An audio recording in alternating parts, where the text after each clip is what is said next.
નમસ્કાર વિદ્યાર્થી મિત્રો, મેથ ટીચર યુટ્યુબ ચેનલ પર આપ સર્વનું હાર્દિક સ્વાગત છે.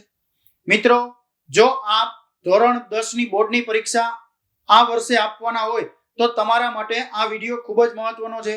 મિત્રો, અહીંયા આપણે સ્ટાન્ડર્ડ ગણિત અને બેઝિક ગણિતને લગતું ચેપ્ટર 14મું સંભાવના ભણવાના છીએ.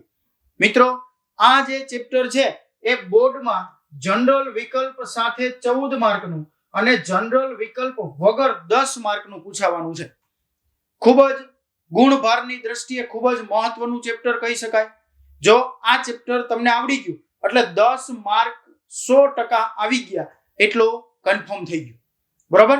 હવે જો તમારે ધોરણ 10 ની પરીક્ષામાં ગણિતમાં 80 માંથી 80 મેળવવાની તમારી જે કઈ આશા છે એને અમે ફળીભૂત કરશું. તમારે એક જ કામ કરવાનું છે, અમારા વિડીયોને લાઈક કરવાનું છે, શેર કરવાનું છે, સબસ્ક્રાઇબ કરવાનું. તમારા ક્લાસમેટ જે મિત્રો છે, તમારા સ્કૂલના મિત્રો છે, તમારા ટ્યુશનના મિત્રો છે કે પછી તમારા સગાવાલા જે કાંઈ ભાઈ બહેનને ધોરણ 10 ની પરીક્ષા આપવાની એમાં અમારો વિડીયો શેર કરવાનો. બરોબર? સરસ. હવે આજે આપણે ભણવાની શરૂઆત કરીએ. મિત્રો, આ સંભાવના ચેપ્ટર શું છે પહેલા તો ટાઇટલ સમજવાની ટ્રાય કરીએ. સંભાવના એટલે શું? તો કે શક્યતા.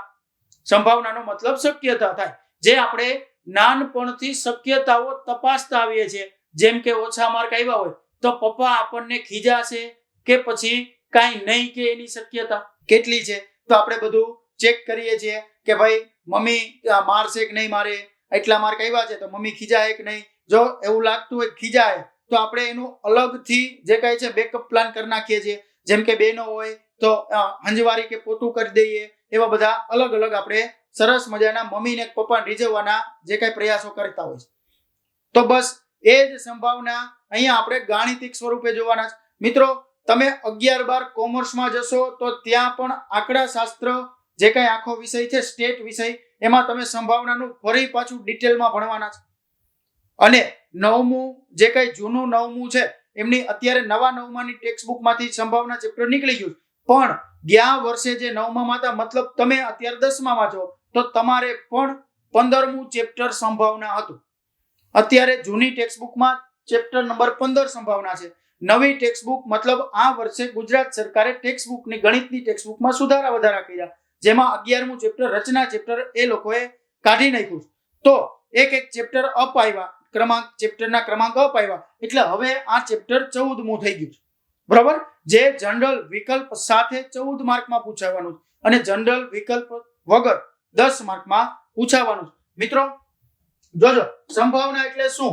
કુલ પરિણામની સંખ્યા. પહેલા તો કોઈ પણ વસ્તુ છે એની સંભાવના ગોતવા માટેનું મેઇન સૂત્ર શું છે? મળતા પરિણામની સંખ્યા છેદમાં કુલ પરિણામ.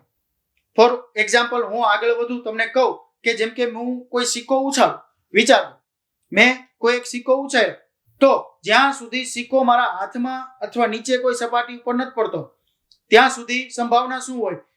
કાં એચ આવે અને કાં ટી આવે. એચ મતલબ કાં કાંટો આવે અને કાં છાપ આવે.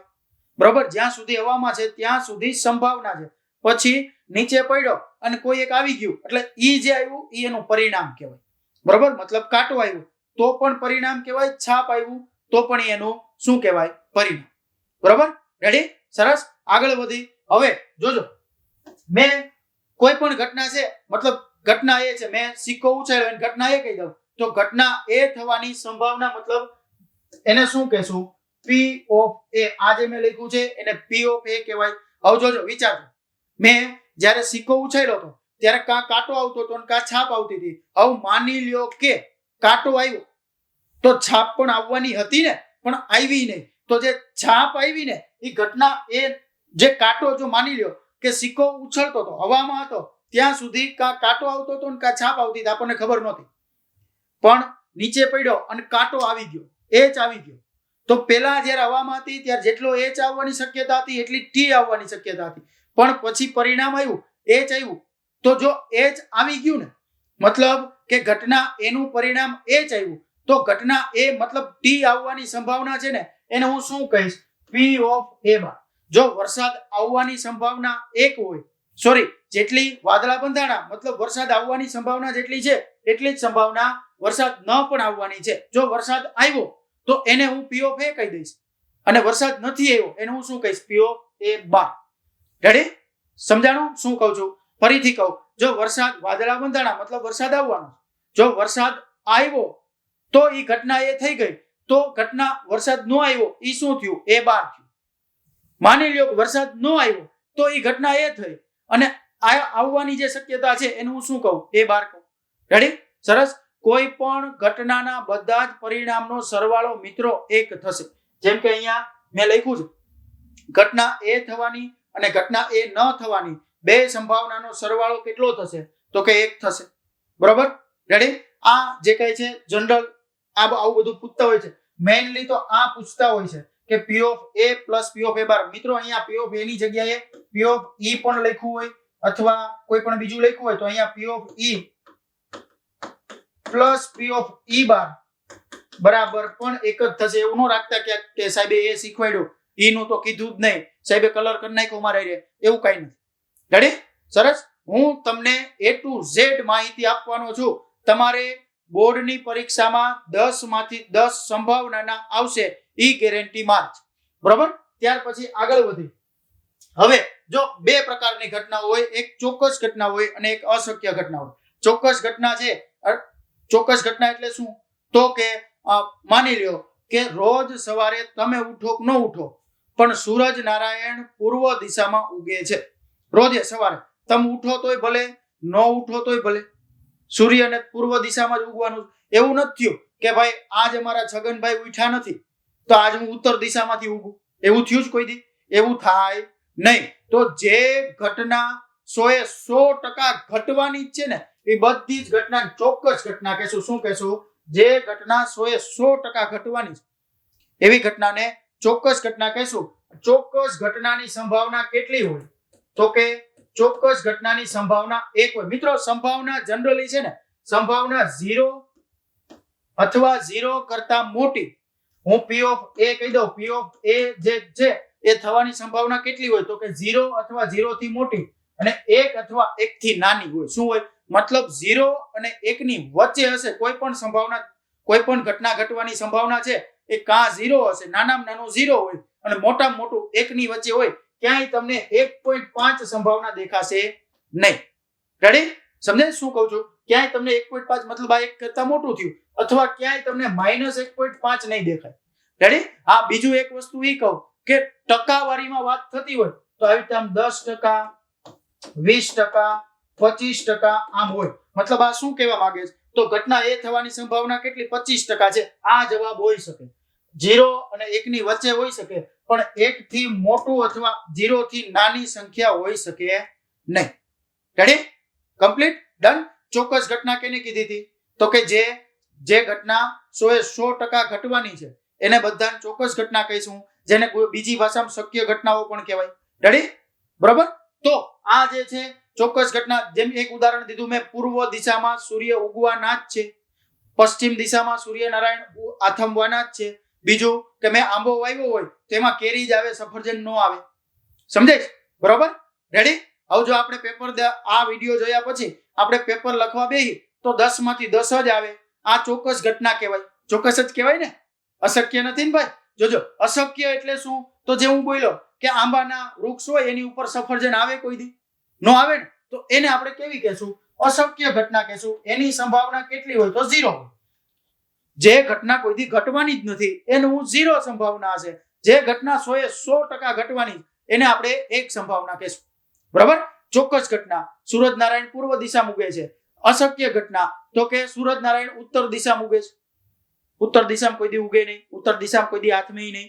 આપણે કદાચ આખું ગામ ભેગું કરીને એમ કહીએ ભાઈ આ સૂરજ નારાયણ તમારું ઉત્તરમાં ઉગવાનું છે, તો એ ઉગે નહીં. ત્યાં કોઈના બાપાનું હાલે નહીં. રેડી? સરસ. આવ જોજો, આગળ વધી ત્યાર પછી હું વાત કરું સિક્કો. મિત્રો સિક્કો હવે જોઈએ આપણે. સિક્કો જોજો, સિક્કો છે એને પેલા તો કેટલી બાજુ હોય? તો કે 2 બાજુ હોય. કેટલી બાજુ હોય? સિક્કાને 2 બાજુ હોય. બરોબર? કઈ હોય? તો એક કાં H હોય ને કાં T હોય. હવે હું સિક્કાને એકવાર ઉછાળું ને, એકવાર, તો કેટલા પરિણામ આવશે? તો પરિણામ આવે 2. ક્યાં 2? કુલ પરિણામ તો કાં H આવે ને કાં T આવે. આમ તો પરિણામ એક જ આવવાનું હોય, કાં H આવવાનું હોય કાં T આવવાનું, પણ કુલ પરિણામ 2 હોય. બરાબર? પછી હું સિક્કાને 2 વાર ઉછાળું તો કેટલા પરિણામ આવે? તો પરિણામ આવે 2 વાર. એક સિક્કાને 2 વાર ઉછાળ્યા તો પરિણામ આવે 4. હું એક સિક્કાને 3 વાર ઉછાળું તો પરિણામ આવે 8. બરોબર? હવે જોજો, પેલા તો સિક્કા માટે કુલ પરિણામનું સૂત્ર છે 2 ની n ઘાત. n એટલે શું છે? તો ઉછાળવાની સંખ્યા. શું છે? સિક્કો ઉછાળવાની સંખ્યા. બરોબર? હું 3 વાર ઉછાળું છું અહીંયા, તો હું 2 ની 3 ઘાત કરીશ. 2 શું કામ લીધા? કારણ કે સિક્કાની 2 બાજુ. સરસ, રેડી? હવે જોજો, અહીંયા પહેલી વાર ઉછાળ્યું તો h અને t હતું. બીજી વાર મતલબ 2 વાર ઉછાળું છું તો પહેલી વાર કાં h આવે અને કાં t આવે, અથવા કાં t આવે અને કાં h આવે. બરોબર? અથવા બે કાં h આવે અને કાં બે શું થાય? t થાય. આ 4 પરિણામ થાય. રેડી? કેટલી વાર ઉછાળ્યું? 2 વાર ઉછાળું ત્યારે. જ્યારે હું 3 વાર ઉછાળું ત્યારે શું થાય? તો પહેલી વાર h આવે, બીજી વાર h આવે અને ત્રીજી વાર h આવે. એવું બને. અથવા પહેલી વાર t આવે, બીજી વાર t આવે અને ત્રીજી વાર t આવે. થઈ ગયું? બીજું શું થાય? તો અહીંયા 2 વાર h આવે અને t આવે. અથવા અહીંયા h આવે, t આવે અને h આવે. થઈ ગયું? રેડી? આ કેટલા થયા? 4 થયા. ઓલી બાજુ જોઈ. હવે જો કઈ રીતે થાય? તો t આવે અને h થાય. થાય ને? પહેલી વાર t આવે પછી 2 વાર h આવે. પછી અહીંયા જે કઈ છે આપણે t અને પછી h થાય. થઈ શકે આવું? બરાબર? પછી અહીંયા h અને t થઈ શકે. રેડી? હવે ક્યુ ઘટ્યું? કેટલા થયા? તો કે એ 4 અને 3 7 થયા. એક ઘટે છે. હવે એક ક્યુ ઘટતું હોય તો કે પેલા 2 h અને પછી t થઈ ગયું. 2 t થઈ ગયું. સરસ. અહીંયા t h અને t આ ઘટે છે. નથી ને? t h t નથી ને? આ કુલ કેટલા થયા? તો કે 8 પરિણામ થયા હું જ્યારે 3 વાર સિક્કો ઉછાળું ત્યારે. રેડી? સરસ. હવે આ હતું સિક્કો. જોજો, હવે એની પછી આગળ વધી અને જોઈએ શું છે પાસું. પાસા પર મિત્રો કુલ કેટલા અંક હોય? પેલા તો પાસામાં કુલ પરિણામ કેટલા હોય? હું એક વાર ઉછાળું ને તો પાસામાં કુલ 6 હોય. એની ઉપર 1 2 3 4 5 અને 6 આવી રીતે અંકો હોય, અથવા તો ટપકા હોય. એક ટપકું હોય, 2 ટપકા, એ રીતે હોય. બરાબર? પાસા ઉપર.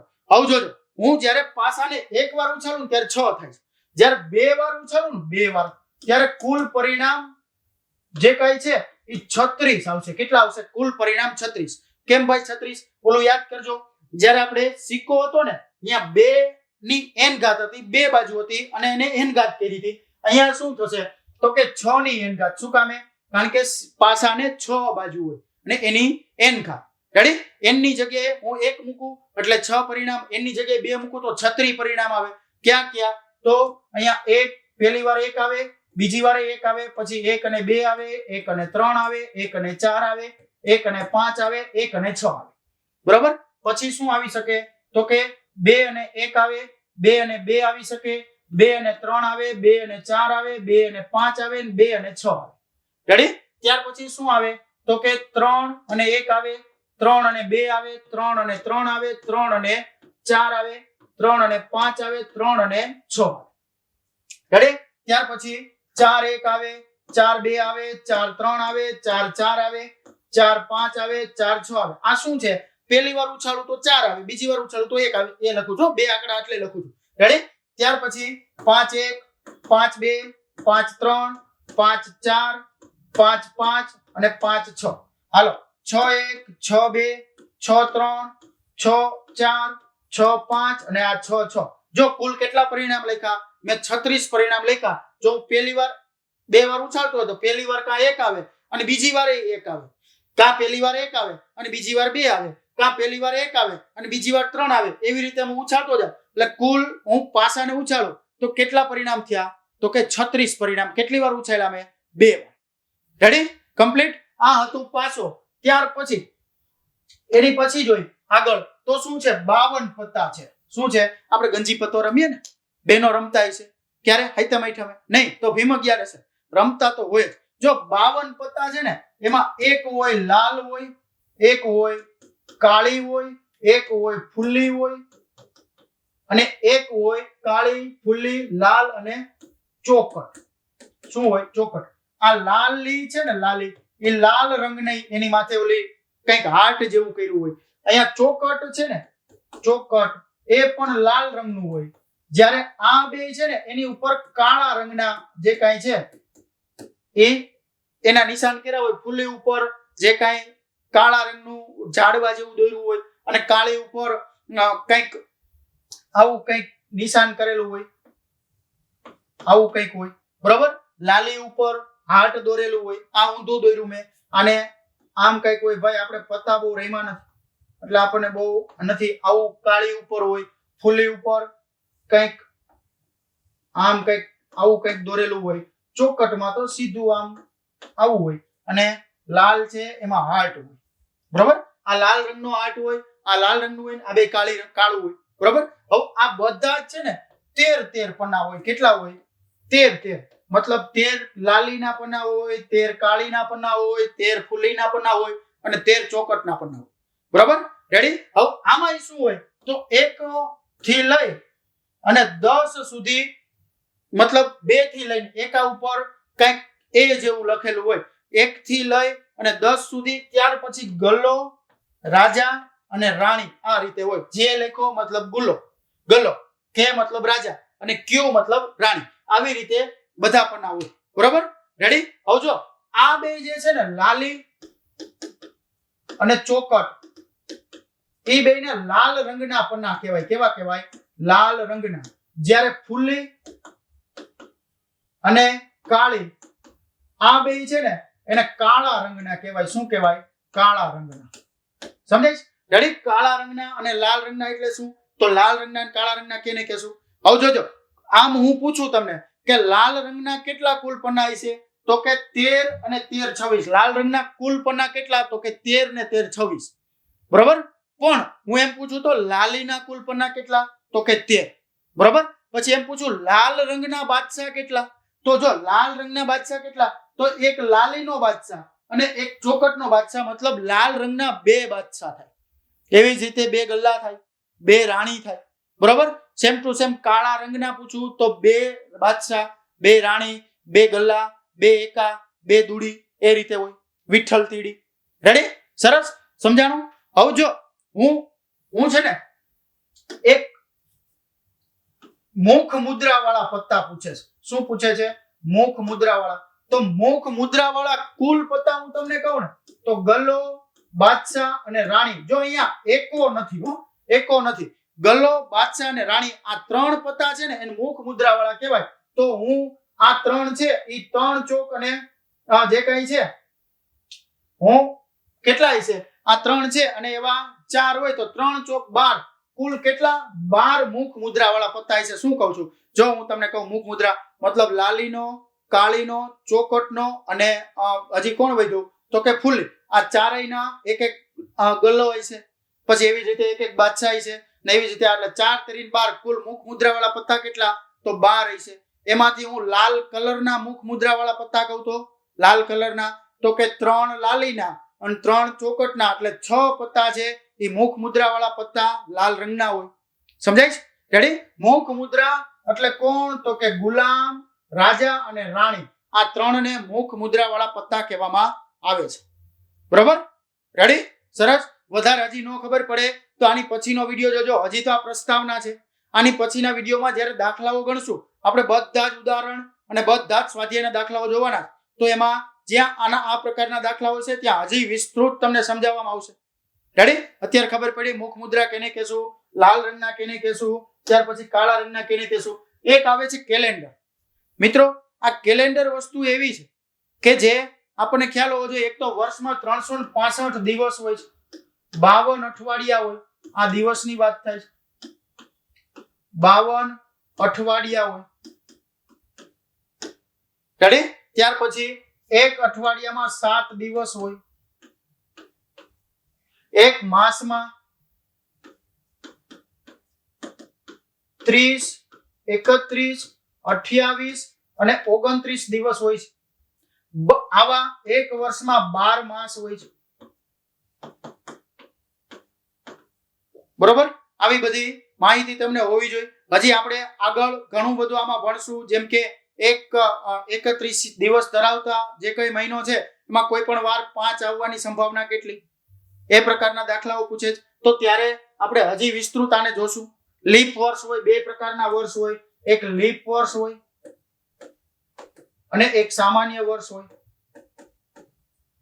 લીપ વર્ષમાં જે કુલ દિવસ છે આ 365 દિવસ કીધા, એ લીપ વર્ષમાં 366 દિવસ હોય, સામાન્ય વર્ષમાં 365 દિવસ હોય. વધારાનો જે દિવસ છે એ કઈ રીતે કહેવાય તો એ પણ આપણે અગાઉના વધારાના દિવસો કાઢતા પણ હું શીખવાડીશ ક્યારે નેક્સ્ટ વિડીયોમાં, કારણ કે અત્યારે આ વિડીયો બહુ લાંબો થઈ ગયો છે.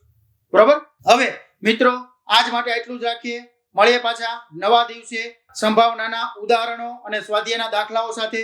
ત્યાં સુધી અમારા વિડીયોને તમારા ફ્રેન્ડ સર્કલમાં શેર કરો, લાઈક કરો, સબસ્ક્રાઇબ કરો. મળીએ પાછા. જય હિન્દ, જય ભારત, ભારત માતા કી જય.